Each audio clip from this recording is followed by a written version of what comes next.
Qual que é o tempo ideal que eu vou levar para aprender programação e ser realmente bom nisso? Esse vídeo é a sugestão de uma pessoa inscrita no canal e é sobre o artigo chamado Teach Yourself Programming in 10 Years, ou seja, se ensine a programar em 10 anos. Bora lá pro vídeo então. Beleza, então esse é um artigo do Peter Norvig. Ele é um cara que é um pesquisador, é autor, ele trabalhou na NASA, trabalhou na Sun Microsystems, enfim, é uma pessoa relevante na área. Esse é um artigo conhecido e fala o seguinte, Teach Yourself Programming in 10 Years, então se ensine a programar em 10 anos. Why is everyone in such a rush? Por que tá todo mundo com pressa, né? Por que você tem tanta pressa de aprender a programar?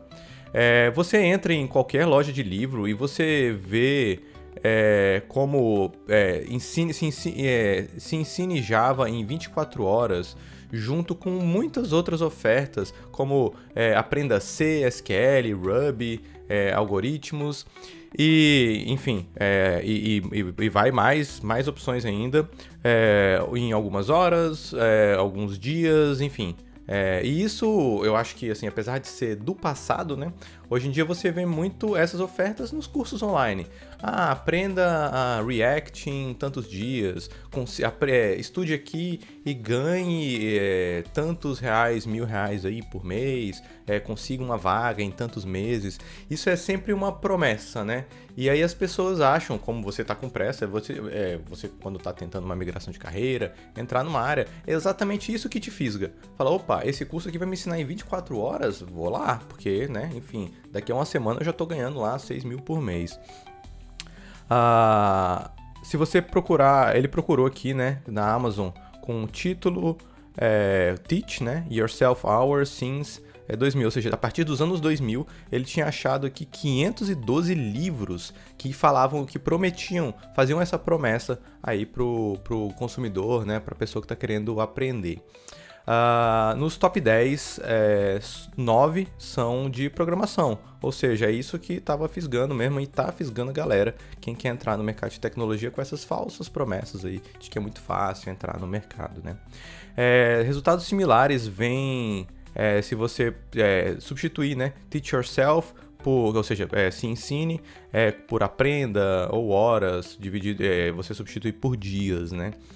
A conclusão é que ou as pessoas estão com uma grande pressa para aprender a programar, ou a programação é realmente muito fabulosamente mais fácil do que qualquer outra coisa. Porque se você consegue aprender a programar em 24 horas, mas você não consegue aprender a advogar, você não consegue aprender engenharia, você não consegue aprender arquitetura, você não consegue aprender administração, finanças, quer dizer que programar é muito mais fácil e aí as pessoas ganham um salário alto à toa, porque qualquer um pode entrar em 24 horas, né? E começar a programar. O Feleysen, né, que é um autor, dá uma pincelada aí nessa trend, né, no livro How to Design Programs, ou seja, como desenhar programas, né, quando ele fala a má programação é fácil, idiotas podem aprender a programar em 21 dias, mesmo que eles sejam dummies, né, mesmo que eles sejam leigos, mesmo que eles sejam, enfim. The Abstruse Goose Comic also had their take, ou seja, o Abstruse Goose Comic é uma tirinha, né? Também tem ali o take dele. Vamos ver se esse site aqui ainda existe, né? Não, pelo visto, não. Beleza, não tem problema. Vamos analisar o que um título como Teach Yourself C++ em 24 horas, ou seja, se ensine em C++ em 24 horas pode dizer. Teach yourself, ou seja, se ensine. Em 24 horas você não vai ter tempo de escrever um monte de programas significantes e aprender pelos seus sucessos e as suas falhas com eles. Você não vai ter tempo de trabalhar com programadores experientes e entender como é viver num ambiente C++.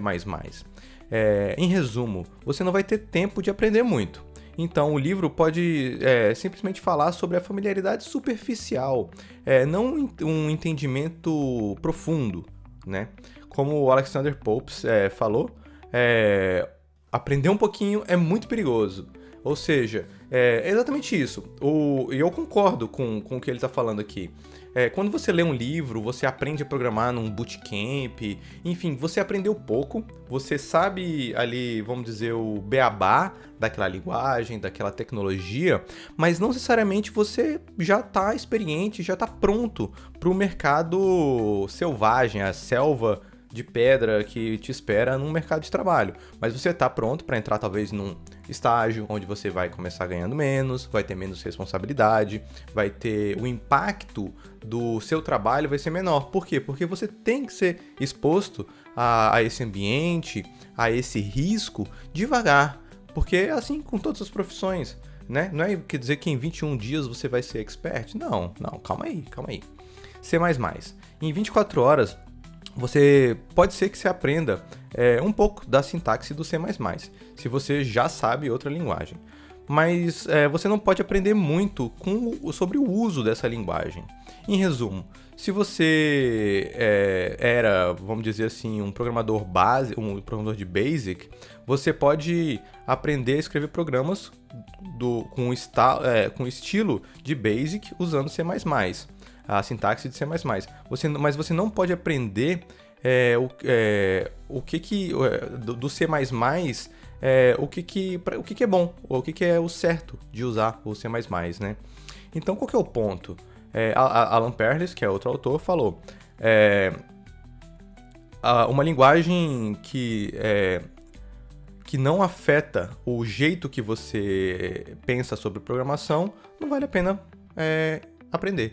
Ou seja, você era lá um programador de Basic e foi aprender C++ e você simplesmente começou a aplicar a mesma estrutura que você programava no Basic usando C++. Ou então você é um programador JavaScript, começou a aprender Java e você quer usar do mesmo jeito. Não é isso. Ou seja, se você aprendeu e você está fazendo isso, você está fazendo errado. Você está usando superficialmente e você não é efetivamente porque você aprendeu em uma semana o Java, a sintaxe do Java não quer dizer que você é um programador Java experiente. Você tem que aprender as nuances daquela linguagem, as nuances daquela tecnologia. Por isso que não é simples você dizer que você é poliglota em linguagens de programação. Eu tive uma experiência quando eu fui programador Java há muitos anos e eu tive que, de repente, mudar para o C++. Eu trabalhava com Java, eu tive que trabalhar numa funcionalidade que era da NDK do Android, né? Então era baixo nível do Android, isso foi 2015, eu acho, 2016. Talvez até menos, 2014. Mas enfim, e eu falo que eu programei C mais ou menos, não era C++. Por quê? Porque eu usava o estilo de código e o estilo de arquitetura, de definição, né, de como escrever o código do que eu tinha de bagagem lá no Java, ou no JavaScript que eu programava. Então, por sorte, era um projeto de pesquisa, então a gente tinha que mais comprovar a viabilidade daquilo do que efetivamente entregar um código production ready, né, pronto para o consumidor final. Mas eu falo que eu programei C mais ou menos porque eu não aprendi realmente as nuances, como ali estruturar, como usar melhor a memória, ponteiros ali no C++, não. Eu consegui rodar ali num compilador de C++ e foi isso. Enfim, um ponto possível é que se você tem que aprender um pouquinho de C++, ou mais precisamente algo como JavaScript ou Processing, né? Porque você precisa ter ali aquela comunicação com uma ferramenta já existente para finalizar uma tarefa específica. Mas então você não está aprendendo como programar, você está aprendendo a completar a tarefa, que é exatamente o que eu falei que aconteceu comigo. Eu não aprendi a programar C++, mas eu consegui terminar aquela tarefa que tinha que ser feita em C++. Em 24 horas. Infelizmente, não é o suficiente, como a próxima sessão vai mostrar. Aprenda a programar em 10 anos. Bora lá. Os programadores Bloom, Bryan Harter, Hayes, Simon Chase mostraram que leva mais ou menos 10 anos para desenvolver expertise em qualquer uma de uma grande variedade de áreas, inclusive incluindo, né, xadrez, composição de música, operação de telégrafo, pintura, piano, natação, tênis e pesquisa em neuropsicologia e topologia. A chave é a prática deliberativa, não só fazendo de novo e de novo e de novo, mas desafiando você mesmo com uma tarefa que é além da sua habilidade presente. Testando, analisando sua performance enquanto e depois de fazê-lo, né? E corrigindo qualquer erro. Então, repete e repete. Exatamente, eu concordo. Eu acho que é exatamente isso, e a forma que eu uso para aprender alguma tecnologia, alguma coisa, é me propor um desafio maior do que eu sei. Ou seja, vamos supor que eu quero fazer ali uma nova, sei lá, eu quero aprender como que eu vou integrar um meio de pagamento, um gateway de pagamento, Stripe. Eu fui e fiz uma aplicação onde eu integrava o Stripe, mas aí eu tinha que receber, tinha que ter um webhook que ia automaticamente atualizar a aplicação, e eu não sabia fazer isso, e eu me propus a fazer e fiz. Depois que eu fiz, eu falei, beleza, o que eu aprendi com isso? Eu podia ter feito assim, teria sido melhor, eu teria perdido menos tempo, eu teria gasto menos dinheiro, e aí você itera e faz de novo até aprender.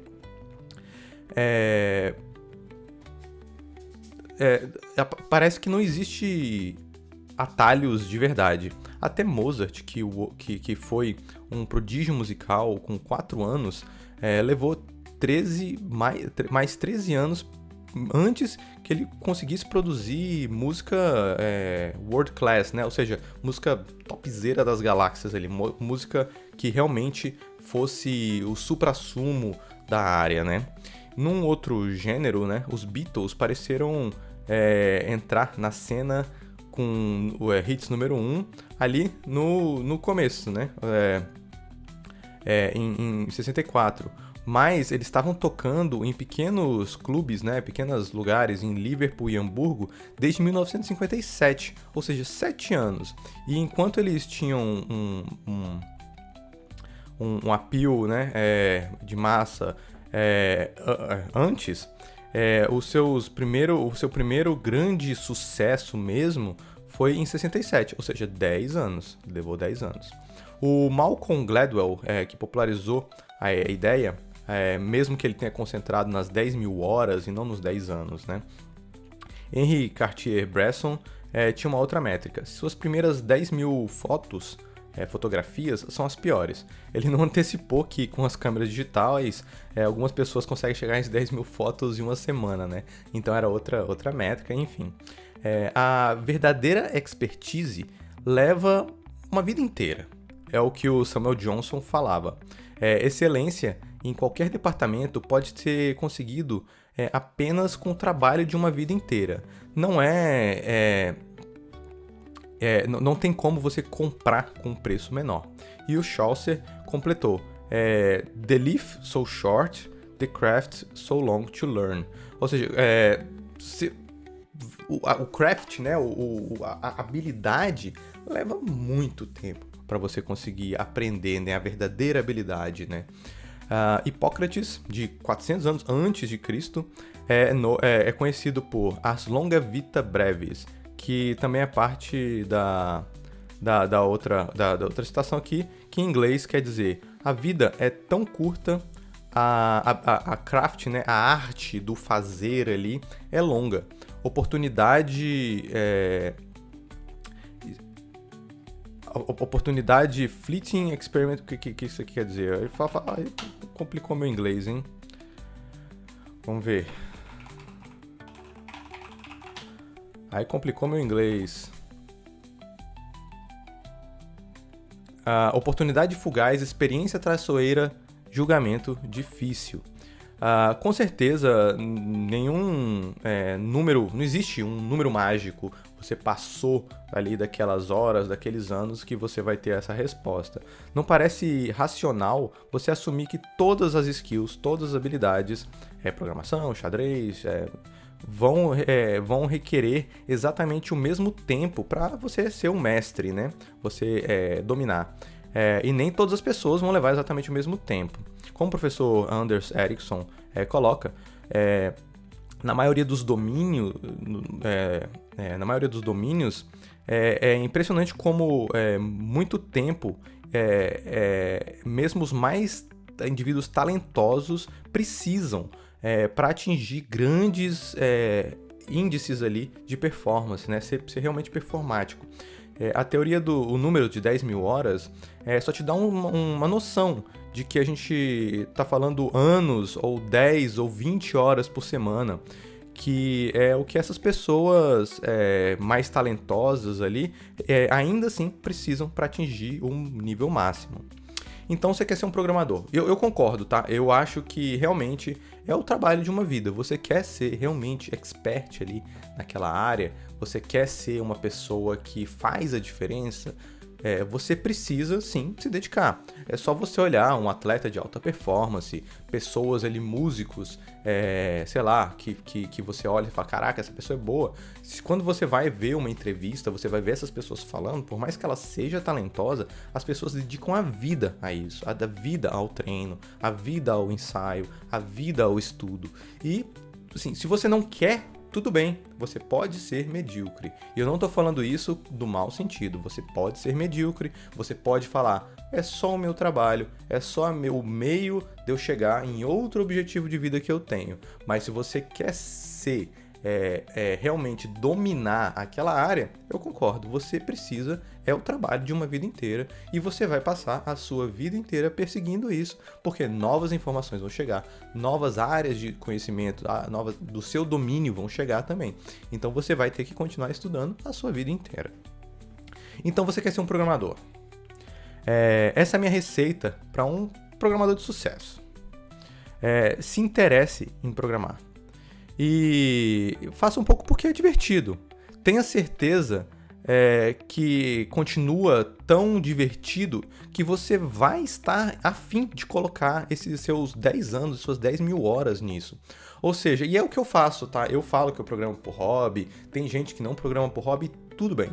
Mas, se você se diverte fazendo aquilo, se você tem aquele impulso, fala, caraca, não, tô doido pra testar tal coisa, tô doido pra fazer tal coisa, você vai aprender muito mais. Eu acho que a tecnologia, no meu conceito, a tecnologia nada mais é do que um meio de chegar em um objetivo. E eu geralmente tenho ideia maluca, vou fazer a calculadora, vou fazer o Dynamos, e eu uso a tecnologia como meio. E isso é divertido para mim. E com isso eu tô usando aí o meu tempo para aprender esses conceitos. Então eu tô continuando fazendo essa diversão e tô aprendendo ali no meio tempo. Se eu não gostasse mais de programar, seria um problema. Por quê? Porque eu ia estar desmotivado a continuar praticando e ia estagnar no conhecimento que eu tenho atualmente. Programe. O melhor jeito de aprender é aprender fazendo. Para colocar mais tecnicamente, o nível máximo de performance para indivíduos num domínio específico não está ali colocado ali automaticamente na função da experiência extensiva que a pessoa tem.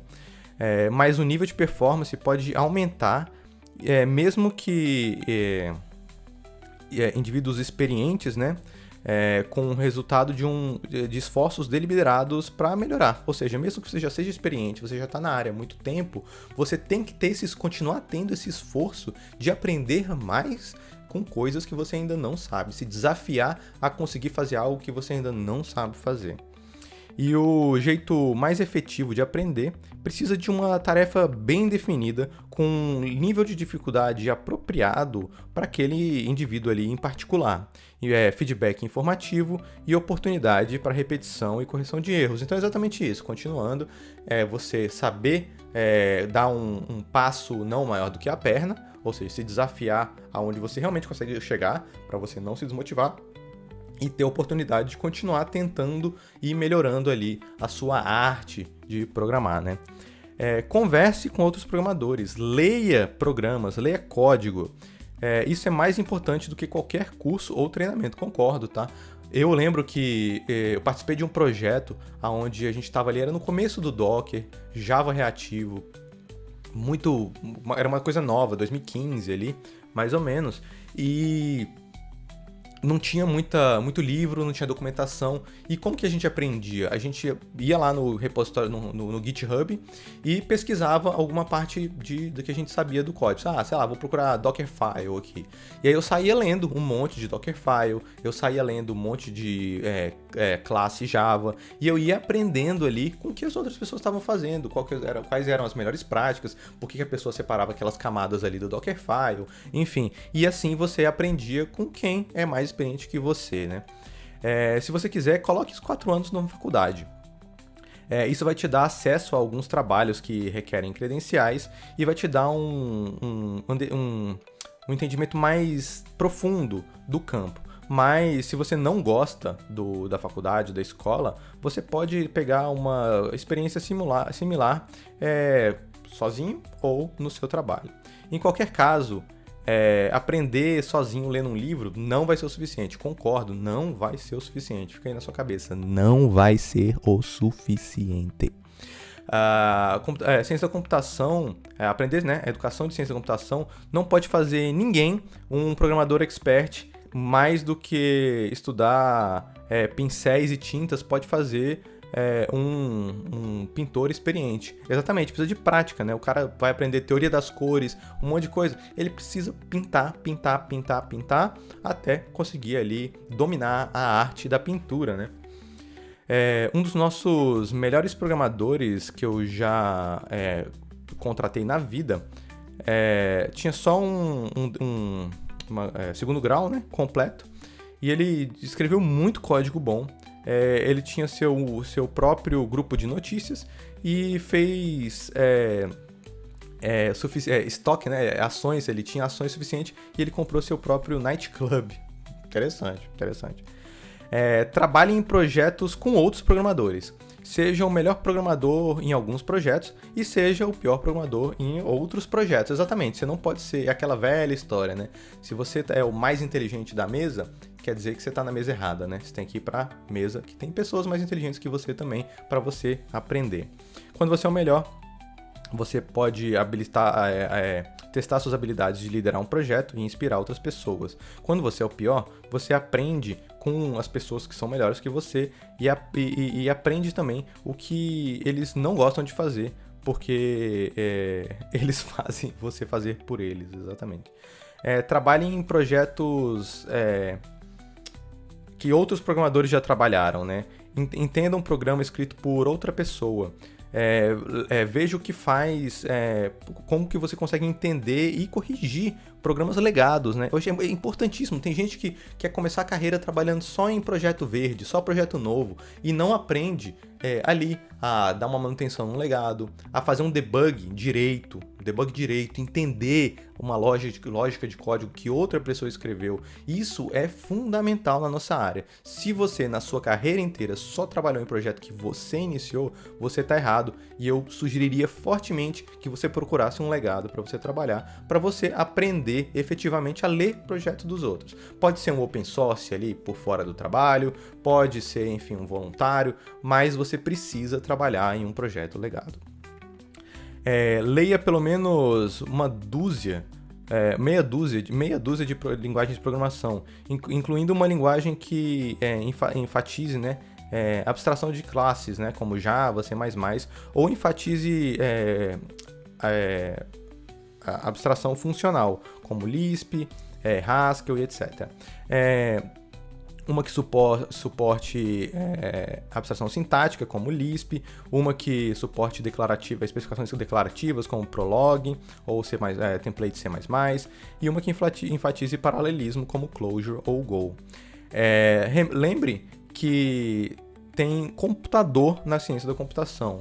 Aprenda quanto tempo leva para o seu computador executar uma instrução, recuperar uma palavra de memória, ler palavras consecutivas no disco e procurar uma nova localização no disco. Isso é importantíssimo, você entender um pouquinho dos internos ali do código, o que seu código está fazendo a baixo nível, em nível de máquina, né? Isso é importantíssimo se você quer desenvolver aplicações de alta performance.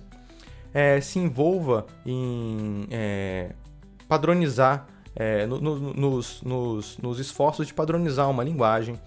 pode ser ANSI, C++, no comitê, pode ser decidindo se o seu coding style da sua empresa, do seu projeto, tem 2 ou 4 espaços ali na tabulação, na indentação. De qualquer forma, você vai aprender o que outras pessoas gostam numa linguagem e como que eles sentem sobre aquilo, né? Então você vai aprender a negociar, vai aprender sobre estilo de código, vai aprender sobre padronização, como chegar num consenso, qual a melhor forma de leitura para um time, enfim.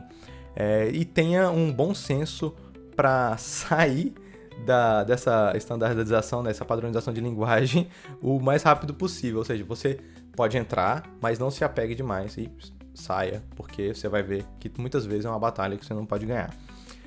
Com tudo isso em mente, é questionável, né, quão longe você pode chegar só lendo um livro. Antes que meu filho nascesse, eu lia todos os how-to, né, como fazer, e ainda sentia que eu era um novato, sem nenhuma pista. 30 meses depois, quando meu segundo filho nasceu, eu fui atrás dos livros para refrescar minha memória? Não. Ao contrário, eu confiei na minha própria experiência, que se provou ser muito mais útil e me dá mais segurança do que todas aquelas páginas escritas por experts. Exatamente. Eu acho que essa é um bom exercício, né, de abstração e de metáfora que você consegue trazer de outras partes do campus da sua vida para a programação, porque afinal de contas é só mais um campo, só mais uma coisa ali da sua vida. O Fred Brooks, no seu artigo, No Silver Bullets, né, nenhuma bala de prata, identificou 3 partes para achar bons software designers, né? Sistematicamente identifique os melhores designers quanto antes possível. Coloque um mentor de carreira responsável pelo desenvolvimento daquela pessoa e cuidadosamente faça ali, tenha o histórico, né, da carreira dessa pessoa. E dê oportunidades para designers que estão em crescimento para interagir e estimular um ao outro. Isso assume que algumas pessoas já têm as qualidades necessárias para serem um bom designer. O trabalho é para propriamente ali, mentorá-los e acompanhá-los, né, ao longo da carreira. O Alan Perlis coloca mais sucintamente: qualquer um pode aprender a esculpir. Michelangelo tinha que ser ensinado como não esculpir, né? Então, a mesma coisa com bons programadores. Você tem que aprender o que não fazer, porque o bom programador, ele vai direto e ele tem que aprender ali a parar as arestas e ir direto, né? O Perlis está falando, fala aqui, né, que os grandes têm uma qualidade interna que transcende o treinamento. Mas aonde essa qualidade vem? É inata? Ou eles desenvolvem com diligência? Como Auguste Gusteau, que é o cara que escreveu, que é o chefe, né, lá em Ratatouille, coloca: qualquer um pode cozinhar, mas só as pessoas que não têm medo podem ser excelentes. Eu acho que é muito mais a vontade de você ser devoto ali àquilo na sua vida do que prática deliberativa. Mas talvez não ter medo é uma forma de você sumarizar, né? De você resumir isso. Como o crítico de Gusteau, né, Anton Ego, falou, nem todo mundo pode ser um grande artista, mas um artista excelente pode vir de qualquer lugar. Então vai atrás e compre livros de Java, Ruby, JavaScript, PHP. Você provavelmente vai ter algum uso disso, mas não vai mudar a sua vida ou sua real expertise como um programador em 24 horas ou 21 dias. Que tal trabalhar arduamente para melhorar nos próximos 24 meses? Bom, agora você está começando a chegar em algum lugar. Eu acho que, assim, excelente esse artigo. Eu acho que é muito sobre isso e as pessoas, às vezes, têm essa pressa. Eu entendo que tem essa pressa quando você está entrando na área. E tudo bem, você pode entrar na área sem saber tudo. E não acredite que você é excelente. Tudo bem, você vai entrar ali com menos responsabilidade, como eu falei no começo, com menos ali, enfim, reconhecimento, mas faz parte da arte. Você olha um ourives, o cara tem um aprendiz que está aprendendo ali, vendo como que é feito. Isso era em todas as carreiras de antigamente. E eu acredito que na programação é a mesma coisa. Você tem que praticar, você tem que aprender com seus erros, você pode aprender com os erros das pessoas mais experientes e você tem que realmente dedicar ali a sua vida. Se você quer ser um programador excelente, se você quer ser um engenheiro de software excelente, que as pessoas vão olhar e falar, caraca, essa pessoa é excelente, você tem que se dedicar. E isso em qualquer carreira, né? Então, assim, gostei, fica aí o link pro artigo, tá aqui na descrição. Se você chegou até aqui, considera deixar o like, considera se inscrever se você não está inscrito. Entra lá no Instagram trilhainfo, @trilhainfo, onde a gente fala um pouco sobre sistemas distribuídos, de uma forma um pouco mais curta, um pouco mais objetiva. E é isso, agradeço demais a você que está aqui até agora, depois de 30 minutos de vídeo. E um abraço, a gente se vê no próximo vídeo e tchau!